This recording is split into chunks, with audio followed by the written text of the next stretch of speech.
Result वाला YouTube channel पर आपका स्वागत है। पिछली कक्षा में हम लोग नीति श्लोक का पाठ का जो है कि अध्ययन किए थे। इस वीडियो में हम लोग आज जो है कि अष्टम पाठ यानी 8वां पाठ का यानी कि क्रमिक कथा का हम लोग अध्ययन करेंगे। तो अगर आप इस चैनल पर पहली बार आए हैं तो इस चैनल को सब्सक्राइब कर लीजिए, जिससे कि आने वाला वीडियो आपको आसानी से मिलता रहे, है ना।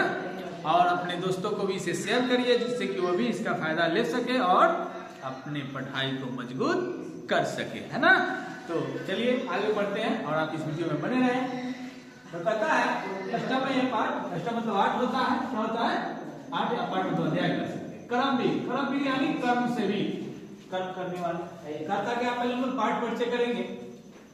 कहता है पाठे असीमन समाजे दलितस्य ग्रामवासिना पुरुषस्य कथा वर्तेते क्रम विरा असौ निजुत्साहेन विद्या प्राप्य महत् पदं लभते समाज च सर्वत्र सत्कृतो भवति कथाया मूल्यं वर्तते यत् निराशो न स्यात् उत्साहेन सर्वकर्तुं प्रभवेत्। कहता क्या है? कहता है इस पाठ में समाज में रह रहे दलित पुरुष का क्या है? कथा दिया गया है। क्या कथा है? कहता है कर्मवीर अपने मन के उत्साह यानी नीचे यानी अपने उत्साह से क्या करता है? विद्या को प्राप्त कर श्रेष्ठ पद हासिल करता है, जिससे समाज में और सभी जगह उसका क्या होता है? प्रतिष्ठा बढ़ जाता है, प्रतिष्ठा उसकी बढ़ जाती है। कहता है कथा में इस कथा का यह मूल्य है कि, कहता है इस कथा का यह मूल्य है कि समाज में ऐसे पुरुषों का आगे बढ़ना तय है जो अपने मन के यानी निजी उत्साह से कोई कार्य करते हैं। इसीलिए इसमें कहा गया है कथाया मूल्य वर्तते यत् निराशो न स्यात् उत्साहेन सर्वकर्तुं प्रभवेत्। यानी कहता है इस कथा का यह मूल्य है कि कोई भी कार्य हमें निराश भाव से यानी दुखी मन से नहीं करना चाहिए, उसे हमें उत्साह पूर्वक करना चाहिए, है ना। क्योंकि आप जो भी कार्य करेंगे अगर निराश भाव से करेंगे तो उसमें लगभग से लगभग यह चांस बनती है, यह संभावना बनती है कि आप उसमें असफल हो जाएंगे। क्योंकि आप जिस गति से आपको वो कार्य करना चाहिए वो आप नहीं कर पाएंगे। इसलिए हम जो भी कार्य करेंगे, आज हम पढ़ रहे हैं, मान ली हमारा बोर्ड एग्जाम है, तो हम पूरे उत्साह पूर्वक और अपने बल पूर्वक यानी पूरी विवेक और पूरे संघर्ष से इसकी तैयारी करेंगे और पूरा उत्साह से यानी खुशी मन से, दुखी नहीं होना, ठीक है ना। तो कहता है इस पाठ में समाज में रह रहे दलित पुरुष का कथा दिया गया है। कर्मवीर अपने निजी यानी खुद के उत्साह से विद्या को प्राप्त कर श्रेष्ठ पद हासिल करता है, जिससे समाज और सभी जगह उसका सत्कृति यानी प्रतिष्ठा बढ़ जाती है। इस कथा का यह मूल्य है कि कोई भी कार्य हमें निराश भाव से नहीं करना चाहिए, बल्कि उत्साह पूर्वक करना चाहिए, ठीक है। चलिए हम लोग इसका जो है कि अब गद्य का हम लोग जो है कि क्या करेंगे? अध्ययन करेंगे। कहता है अस्ति विहारजस्य दुर्गम प्रांतरे विखंडोला नाम ग्राम। कहता है बिहार राज्य के दुर्गम प्रांत में भिखंडोला नाम का एक गांव है। ग्राम मतलब होता है गांव। निवसन्ति अस्म तत्राधिविधना शिक्षा विहीना क्लिष्ट जीवना जना। अब जना मतलब लोग, क्लिष्ट मतलब कष्ट पूर्वक, शिक्षा विहीन मतलब जिसके पास शिक्षा न हो, निवसन्ति मतलब रहना, तत्रा यानी वहां रहने वाले लोग। कहता है उस गांव में रहने वाले लोग क्या है? निर्धन है। निर्धन यानी जिसके पास पैसा न है, शिक्षा विहीन जिसके पास शिक्षा नहीं है वहां, और क्लिष्ट यानी कष्ट पूर्वक वहां के लोग जीवन जी रहे हैं, ऐसा कहता है। तेस्वान्यतमस्य जनस्य परिवारो ग्रामात् बहिः स्थिताया कुटियायां नवसद् कुटीतु जीर्ण प्रायत्वात् परिवार जनान् आक परमादात् रक्षति नावृष्ट्ये परिवारे स्वयं गृहस्वामी तस्य भार्या तयोरेक पुत्र कन्यसी दुहिता चेत्यासन मतलब 4। कहता है उसी गांव के एक लोग यानी व्यक्ति है जो परिवार के साथ उस गांव से बाहर वहां एक सीमा पर यानी कह सकते हैं उसकी लास्ट छोर पर गांव के एक कुटिया, कुटिया का मतलब होता है झोपड़ी, कुटिया का मतलब कह दे आप झोपड़ी, झोपड़ी, झोपड़ी, ठीक है, झोपड़ी, झोपड़ी में रहता, में रहता।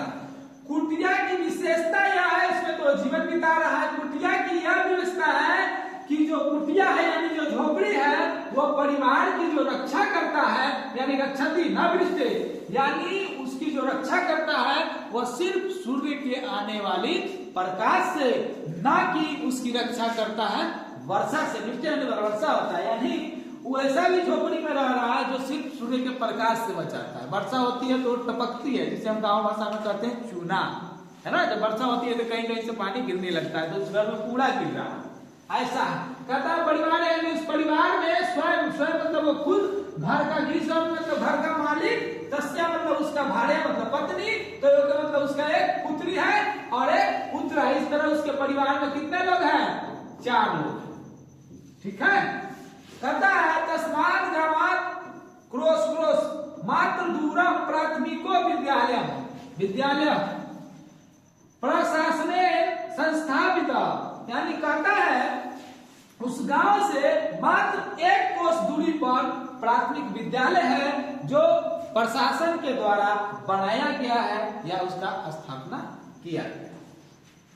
तत्रैको नवीन दृष्टि संपन्न सामाजिक रस्य सरिक शिक्षक समागत, यानी कहता है वहां एक सामाजिक नवीन दृष्टि संपन्न शिक्षक आता है। आना समागत मतलब आता है।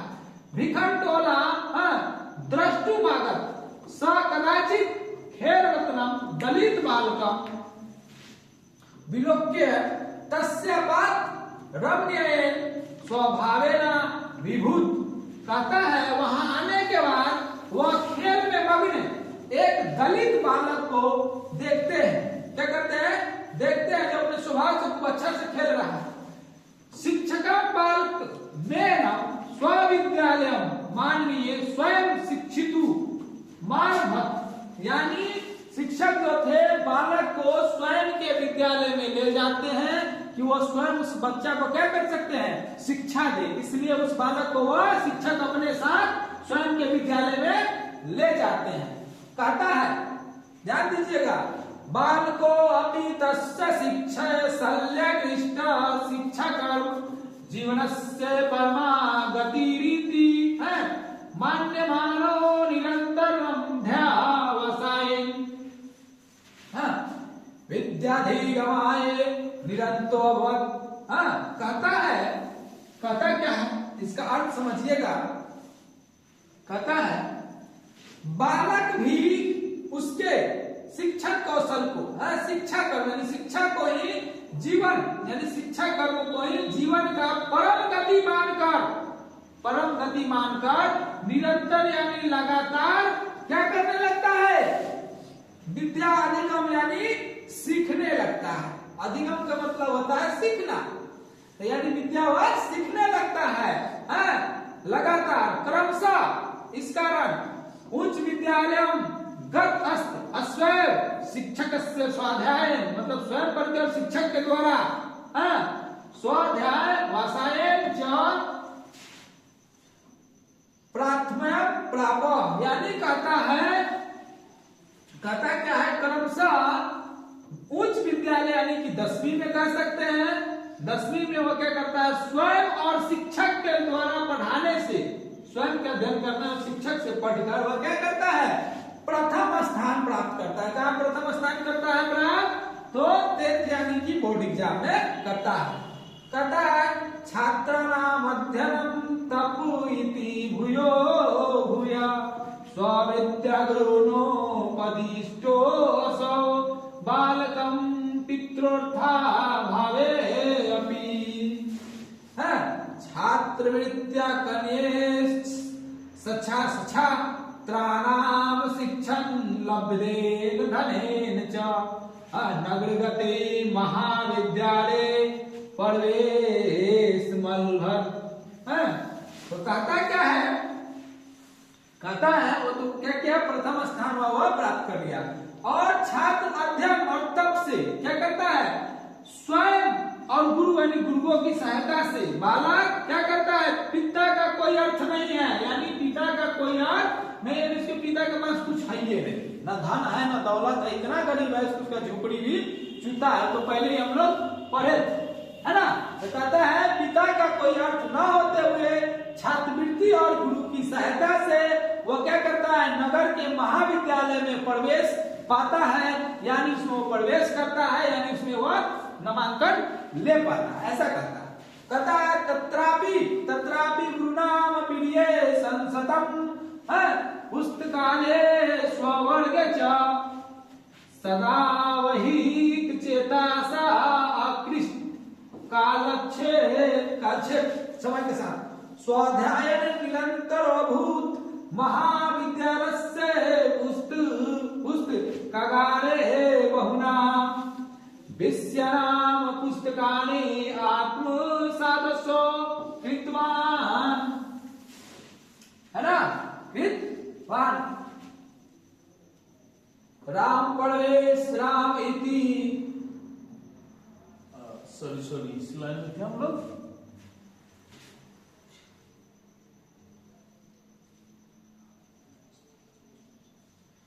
तत्र स्नातक परीक्षायां विश्वविद्यालय प्रथम स्थाने वाप्य स्वमहाविद्यालयस्य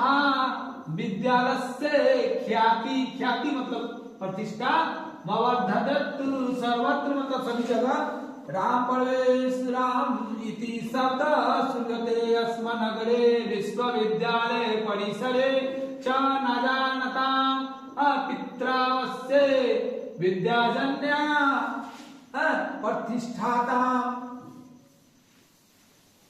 अब कहता क्या है, सुनेंगे इसका भाई बताएंगे हम। कहता है वहां भी वह गुरु का प्रिय हो गया, वहां भी कहा विश्वविद्यालय में जहां हो गया वहां भी सबका वह प्रिय हो गया।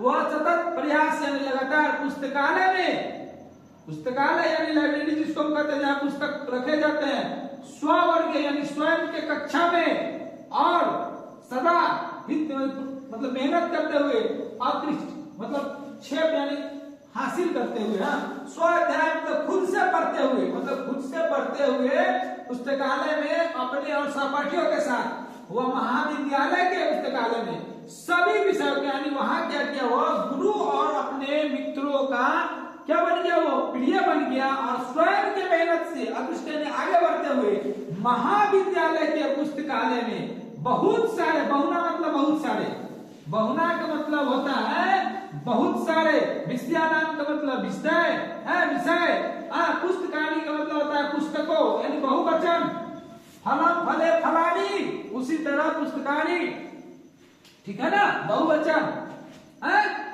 तो कहता है वहां के बहुत सारे विषय के पुस्तकों को उन्होंने क्या किया, आत्मसात किया, यानी वो याद कर गया। आत्मसात करने का मतलब होता है याद कर जाना, ठीक है ना, जिससे वो स्नातक के परीक्षा में विश्वविद्यालय में प्रथम स्थान प्राप्त करता है। स्वयं के महाविद्यालय का ख्याति उसे यानी स्वयं के विद्यालय में उसकी प्रतिष्ठा और बढ़ जाती है, यानी वहां उसकी और प्रतिष्ठा बढ़ जाती है। सर्वत्र मतलब सभी जगह, सर्वत्र मतलब सभी जगह, राम प्रवेश इति शब्द यानी सभी जगह राम प्रवेश, राम ऐसा ही शब्द सुनने को मिलता है जैसे नगर और नगर यानी नगर में और विश्वविद्यालय के परिसर में ऐसा ही सुनने को मिलता है। सिर्फ एक ही शब्द, वो शब्द होता है राम प्रवेश राम, और राम प्रवेश राम। पिता का कोई भी कुछ नहीं है, कोई अर्थ नहीं है, कुछ भी नहीं है उसके पास, लेकिन फिर भी विद्या के कारण वो क्या करता है, प्रतिष्ठा पाता है। इसीलिए कहा गया है कि विद्या ही सब कुछ है, विद्या के बगैर आप कुछ नहीं कर सकते। इसीलिए देखिए यहाँ जो कर्मवीर है उसके पिता के पास कुछ भी नहीं है, फिर भी वह अपने मन के उत्साह से क्या करता है, पढ़ता है और श्रेष्ठ पद हासिल करता है, जिससे समाज और सभी जगह उसकी प्रतिष्ठा बढ़ जाती है ना। आपको भी पढ़ना चाहिए। ठीक है, तो कुछ इसके और भी सारांश हम लोग आगे देख रहे हैं। कहता है वर्षांतरेषु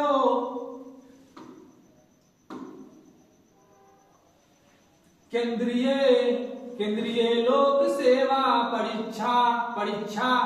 परीक्षायामपि स्वाध्याय वसायन व्यापक विषय ज्ञानेन च उन्नतम स्थानमपावत् सक्षितकारे च समिति सदस्या असतस्य व्यापकेन ज्ञानेन तत्रापि तादृशे परिवार परिवेश कृते श्रमिणाभ्यासायन च परम प्रीता भुवन। कहता है वर्ष भर के अंदर में ही राम परवेश राम क्या करता है, उनके अपने स्वयं के अध्ययन से, यानी खुद तो पढ़ा था और पढ़ के वह वर्ष भर के अंदर में ही केंद्रीय लोक सेवा आयोग यानी कह सकते हैं यूपीएससी को, जो हम लोग अंग्रेजी में यूपीएससी केंद्रीय लोक परीक्षा आयोग जो होता है हमारा, जो चुनाव करता है इसका, वो परीक्षा पास करके क्या करता है, श्रेष्ठ पद हासिल करता है, जिससे उसका ज्ञान के कारण वो करता है, जिससे उसकी परिवार में और सभी जगह उसकी और प्रियता बढ़ जाती है। कहता है अगर मतलब होता है आज, इसका मतलब होता है आज राम प्रवेश रामस्य प्रतिष्ठा स्वप्रांत केंद्र प्रशासने च प्रभुता वर्तते तस्य प्रशासन क्षमता संकट काले च निम्नस्य सामर्थ्यम इसमें छुपा हुआ है सर्वे समावर्जके वर्तते। कहता है आज राम प्रवेश राम का प्रतिष्ठा स्वयं के प्रांत और केंद्रीय प्रशासन में है। उसका जो प्रशासनिक क्षमता संकट के समय निर्णय लेने का जो है वो और भी उसे क्या करती है, प्रतिष्ठिमान बनाती है, यानी और भी उसे अच्छे बनाती है। कहता है न्यून मसो क्रमवीरो व्यतियाम बाधा प्रशासन केंद्र मतलब केंद्र में यानी कि यहाँ अधिकरण लगा है, क्या लगा है यहाँ अधिकरण लगा है, यहाँ पर अधिकरण लगा है बाबू, अधिकरण यहाँ लगा है, इसलिए केंद्रीय हो गया है। लोकप्रिय संजात सत्यमुक्तम अधोगिनम पुरुष सिंह पैती लक्ष्मी। कहता है सारे बाधाओं को धीरे धीरे पार करते हुए वो केंद्र प्रशासन में और भी लोकप्रिय हो गया। सत्य ही कहा गया है अधोगिनम पुरुषा सिंह पैती लक्ष्मी, यानी जो व्यापार करने वाले हैं उन्हीं के पास लक्ष्मी टिकती है। सीधा समझिए ना कि जो कर्मठ यानी जो कर्म करने वाले होते हैं कर्मवीर, उन्हीं के पास विद्या टिकती है यानी रुकती है। तो आज हम लोगों ने अपने सिलेबस के अनुसार समझे तो एक ऐसे चैप्टर का हम लोगों ने आज अध्ययन किया है, ऐसे पाठ का अध्ययन किया है जिससे हमें बहुत सी चीजों की सीख मिलती है जो जीवन में हमें सीखना भी चाहिए। जैसे अगर हम कुछ भी कर रहे हैं तो वह कार्य हमें करने में उत्साह पूर्वक करना चाहिए, ना कि हमें निराश होना चाहिए। और यह नहीं सोचना चाहिए कि हमारे पास पीछे क्या था क्या नहीं था, क्योंकि आपने ही देखा इस अध्याय में कि एक कर्मवीर होता है जिसका जो घर होता है वो झोपड़ी का होता है।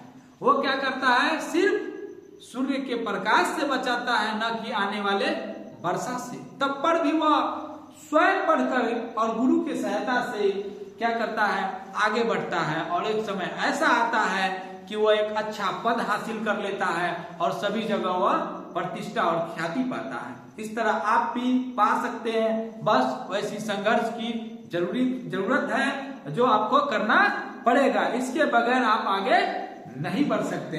या छोटी शब्दों में ले ले कि जब तक हम मेहनत नहीं करेंगे तब तक हम अच्छे अंक नहीं ला सकते हैं। इसलिए आपको संघर्ष करना ही होगा।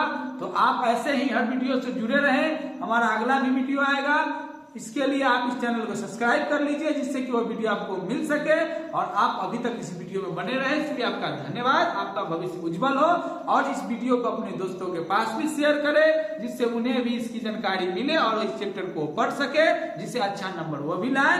और इस वीडियो को लाइक भी जरूर करें, जिससे कि हमारा मनोबल बढ़ता रहे और हम प्रतिदिन इसी तरह आपके लिए एक एक कक्षा लेकर आते रहे।